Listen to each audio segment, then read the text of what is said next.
De 150 mètres carrés au cœur de Paris, 8 salariés et une notoriété solidement établie. À première vue, les affaires tournent pour cette librairie.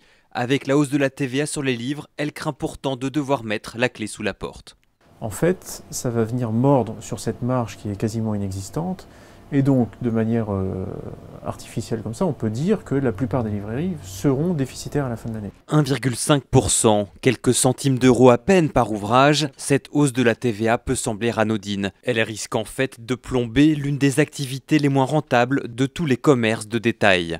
Alors pour les libraires, c'est aux éditeurs d'intégrer cette augmentation dans le prix des livres. La TVA n'est pas un impôt qui doit être payé par les acteurs économiques, n'est pas un impôt qui doit être payé in fine par les libraires. C'est un impôt sur la consommation, donc c'est un impôt qui doit être payé par les consommateurs. Oui, mais voilà, seuls 20% des éditeurs auraient l'intention de jouer le jeu, estime le syndicat de la librairie française, qui dénonce un coup fatal porté à un secteur déjà fragilisé par la concurrence des grandes surfaces, les ventes en ligne et la baisse du nombre de lecteurs.